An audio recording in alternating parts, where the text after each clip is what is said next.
இப்ப என்ன இருப்பாரா ஒண்ணு பிசுக்க முடியாது. கோழியா உரு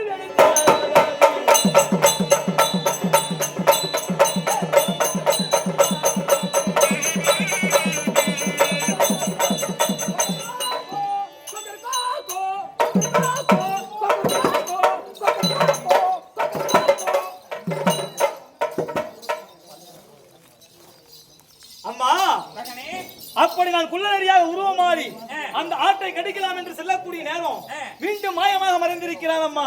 அப்படியா? அம்மா சேவலாக உருவமாறி சென்றிருக்கிறான். கத்தியாக சென்றவனை கொண்டு விடப்பா. அம்மா என்னம்மா? ஒரு கத்தியாக சென்றவனை கொண்டு விடப்பா. அப்படியா? கத்தியாக உருவெடுத்தான் வண்டியே.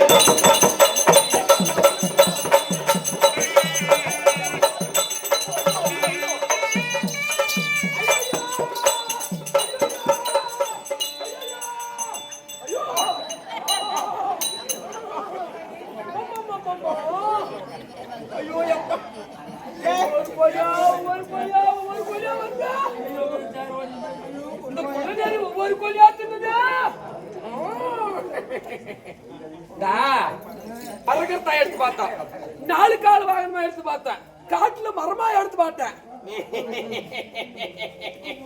இப்ப என்ன பிடிக்க முடியாது. இப்ப நான் பிரியா உருவத்தை நான் தின்னுவானா?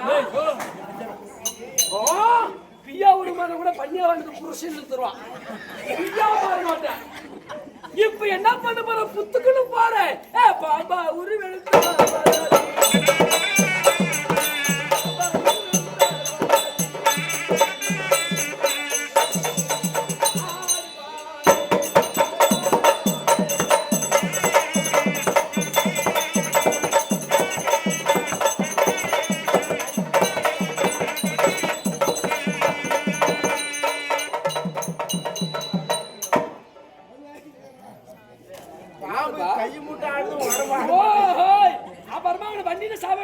கல்யாணம் பண்றதுக்கு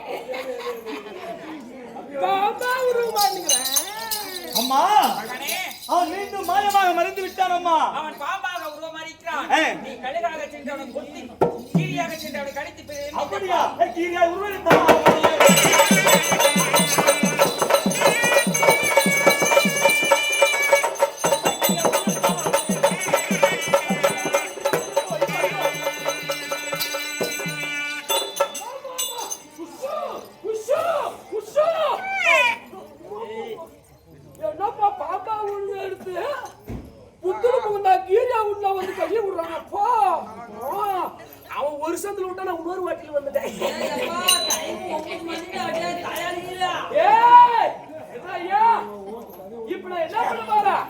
இப்ப என்னவா மாற போறா?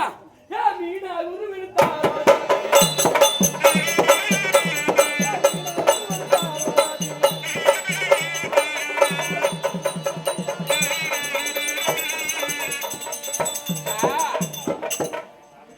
இந்த யாரு கலக்குது பாரு.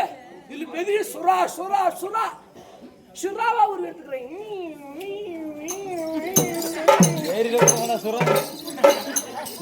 அம்மா அவன் மீண்டும் மாயமாக மறைந்திருக்கிறான் அம்மா. அவன் மீனாக உருவெடுத்திருக்கிறான். நீ கொக்காக சென்றவனை விழுங்கி விடப்பா. அப்படியா? கொக்கை உருவெடுத்தான்.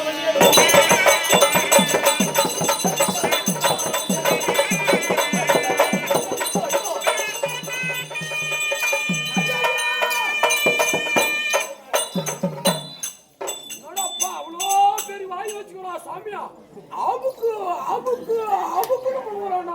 ஒரு மீனா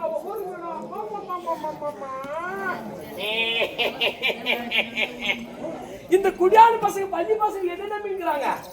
நீ ஏழுக்கிற தண்ணி நம்பிக்கிறாங்க. இந்த ஏழு தண்ணி எல்லாம் போனா விவசாயம் இல்ல, நெல்லுக்கு சோத்துக்கு சூ. யாருன்னு பார்க்கலாம் இரு. இப்ப நட்டா வருது. ஒவ்வொரு யாரையா தொலைப்பாட்டு தொலைப்பாட்டு தொலைப்பாட்டு உடச்சி தண்ணி பூரா வெளியேற்றுறான். அவர் சுவாத்துக்கு பிச்சை எடுக்கணும் குடியான பசங்க. யார் எடுக்கிறாங்கன்னு பார்க்கலாம், இன்னும் கொஞ்சம் தெரியும். நட்டா உரு வெளுத்தா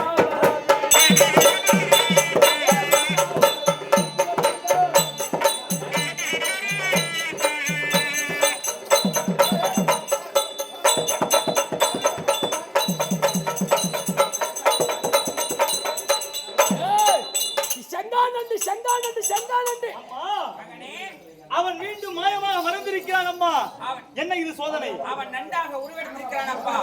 அந்த நண்டை பிடித்து அவனுடைய கைகளை உடைத்து அவனை கொண்டு விடப்பா. அப்படி கைகளை உடைப்பதற்கு முன்பதாக நீ அவனை பிடித்தவுடனே அவன் உன்னை கடித்துக் கொண்டிருப்பான், அச்சுறுத்துவான். அப்பொழுது கொள்ளு கொள்ளு என்று சொன்னால் அவன் கடிப்பதை விட்டு விடுவான். அப்பொழுது கொண்டு விட அவனை. ஆகட்டும் அப்பா, ஆகட்டும்.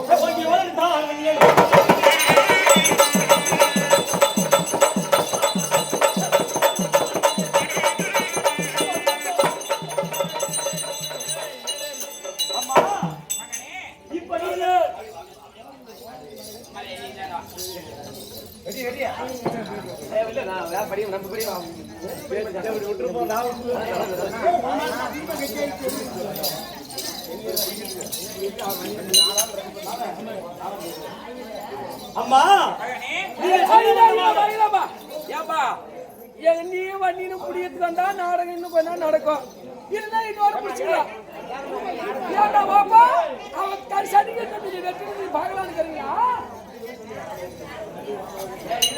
இல்லையா உன்னை கல்யாணம் பார்த்துட்டு போயிங்க.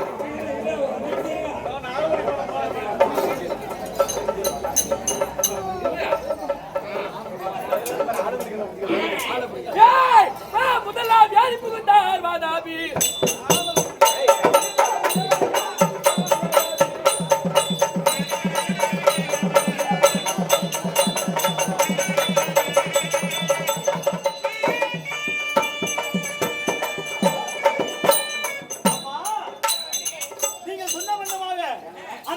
பிடித்து நான் கிழிக்கக்கூடிய நேரம் அதிலிருந்து வரக்கூடிய உயிரமாகப்பட்டது. ஒவ்வொரு ரத்த உயிரத்திலும் 1000கணக்கான மன்னர்கள் உருவாகிறார்கள். அம்மா என்ன செய்வது? இன்று முதல் நன்றினத்திற்கு ரத்தமே இல்லாதபடி சாபத்தை கொடுக்கின்றேன். அப்படியா? கொள்ளப்பா. அப்படியாகட்டும் அம்மா.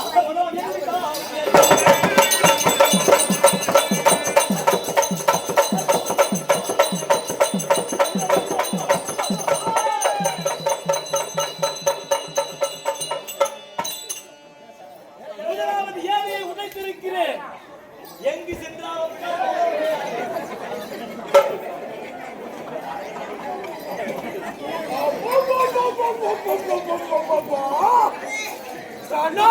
வெட்டி கொடுக்கானேப்பா. அம்மா அவன் இப்படி ஒரு முதல் ஏரியை வெட்டும் பொழுது இரண்டாவது ஏரிக்கு செல்கிறான். ஒவ்வொரு ஏரியா தான் வெட்டி இதோ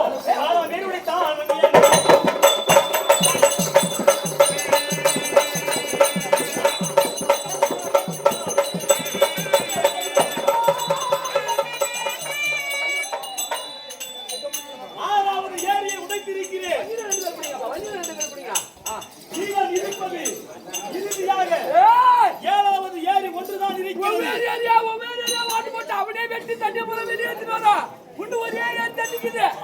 ஏழாவது அடி வெட்டினா முடிஞ்சு மாசம் சோத்துக்கு பாக்கலாம். இன்னும் ஒரே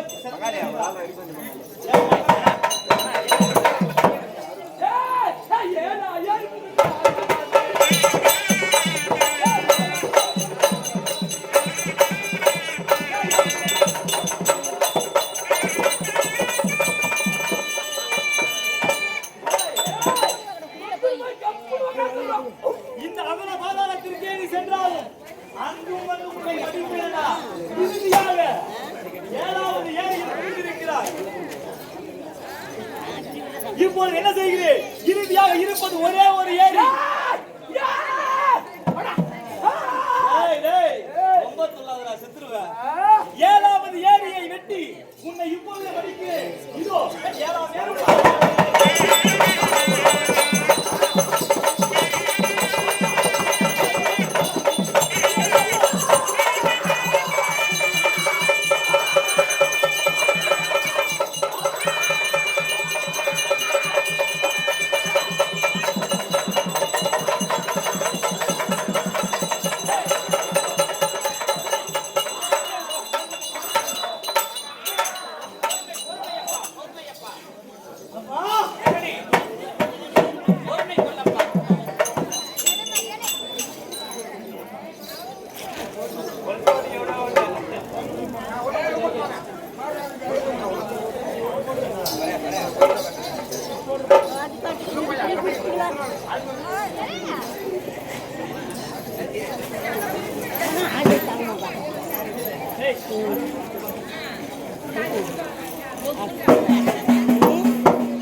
எட்டடுக்கு மாளிகையில்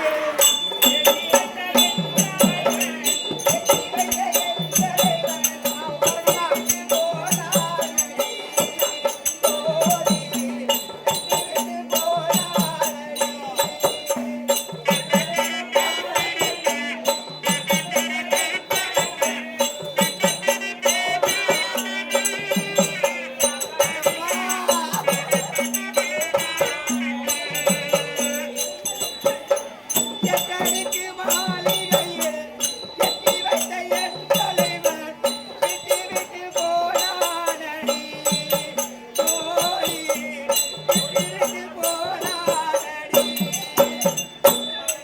ஐயோ இறைவா என் கணவர் சொல்லிய வண்ணமே அந்த வேட்டை நாயும் வீடு திரும்பி விட்டது அந்த வெள்ளை குதிரையும் வீடு வந்து விட்டது நான் வீட்டில் ஏற்றி வைத்த தீபம் அணிந்து விட்டது சாமி இப்பொழுது என் கணவர் மாண்டு விட்டார் என் கணவர் அப்பவே சொல்லியிருக்கிறார் நான் மாண்ட உடனே அந்த அக்னி என்ன சொல்லக்கூடிய அக்னியை மூட்டி அதிலே நீயும் மாண்டு விட வேண்டும் சொல்லி அதனால் இப்பொழுது நான் என்ன செய்ய போகிறேன் என்றால் என் கணவன் இருந்த பிறகு இந்த தாலி எதற்கு எனக்கு இந்த பொட்டும் பூவும் எதற்கு இறைவா என் கணவன் மாண்ட பிறகு இந்த பொட்டை நான் பூவை வைத்துக் கொள்வதில்லை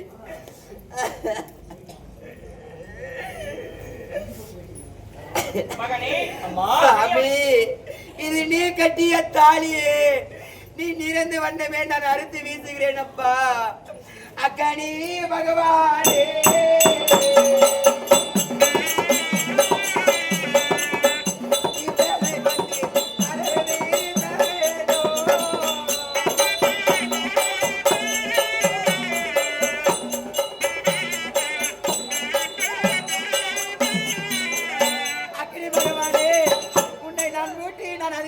மாள்கிறேன் சாமி மாள்கிறேன் அம்மா ஓட்டி விட்டாச்சு அரண்மனை செல்லலாம் இதோ இதோ நான் மாள்கிறேன் இதோ சாமி சாமி வந்து விட்டீர்களா வந்து விட்டேன் சாமி நாதா ஏன் தேவி நான் மாலைக்கடியாது நான் சென்று அந்த வாலாபி சூரனை மடித்து விட்டு ஏன் தேவி இப்பொழுது அலங்கோலமாக நிற்கிறார் சாமி நீங்கள் சென்ற உடனே உங்கள் கூட வந்த அந்த வேட்டை நாயும் வெள்ள குதிரை வந்து விட்டது அப்படியா நான் வீட்டில் ஏற்றி வைத்த தீபம் அணைந்து விட்டது சாமி அந்த நீருக்கு பயந்து வேட்டை நாய்கள் திரும்பி வந்தன ஆனால் நீ தவறாக புரிந்து கொண்டாய் அம்மா அண்ணா ஹரிஹரா முகுந்தா வைகுந்தா கண்ணியா ஆமா நீ இறந்து விட்டதாக தவறாக எண்ணி உன் மனைவியாக இருக்கக்கூடிய உன்னுடைய வார்த்தை மீறாமல் தாடி எடுத்து விதவியாகி விட்டார் அப்படியா அதனால நீயும் மறுபடியும் வந்து விட்டார் அதனால இப்பொழுது உன்னுடைய மனைவிக்கு நீ மறுதாலி கட்ட வேண்டும் அப்படியா அப்படி இருந்தால் கேளுங்கள் சபையோர்களே இன்றும் சரி நாளையும் சரி அன்றும் சரி நம்மளுடைய குடும்பத்திலோ நம்ம கிராமத்திலோ ஒரு பெண்ணாகப்பட்டவர் கணவன் இறந்து விட்டால் மறு கல்யாணம் செய்வார்கள் அப்படி செய்யும் போது எப்படி பண்றாங்கலாம் எப்படிமா பண்றாங்க மொத்தமா புரியுது ரெண்டாவது கல்யாணம் மறுதாலி கட்டும் போது எருவு மேல உட்கார வச்சு இரவு நேரத்துல கல்யாணம் பண்ணுவாங்க அதை போல் உனக்கு இந்த மந்திரமாளிக்கு மறு கல்யாணம் செய்ய வேண்டும் அங்க பாரு எருவு எதுக்கு உதவாத்து அது மேல உட்கார்ந்து கல்யாணம் பண்ண வச்சுக்கலாம் ஆகட்டுமா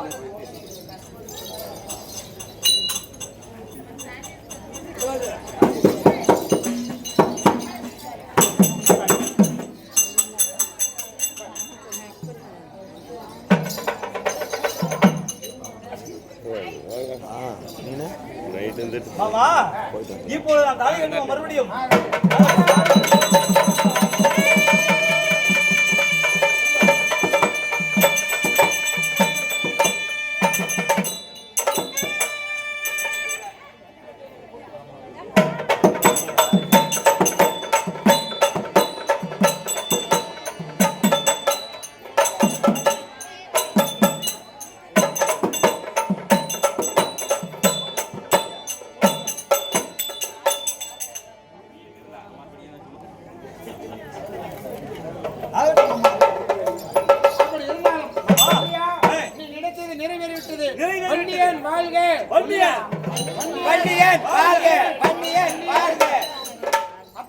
கேளுங்கள் அன்பார்ந்த சபையோர்களே.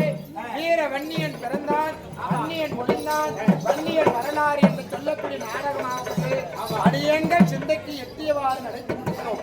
இதிலே எந்த ஒரு பிழை இருந்தால் உங்கள் வீட்டு பிள்ளைகள் தவறு செய்தால் எப்படி ஏற்றுக்கொள்கிறோம் அத்தகைய வண்ணம் நாடக பிள்ளைகள் 20 பேரையும் ஏற்றுக்கொள்ள வேண்டும். இத்துறை நாடக முடிவு சபா வழக்கம் அவரவர் இல்லாதவர்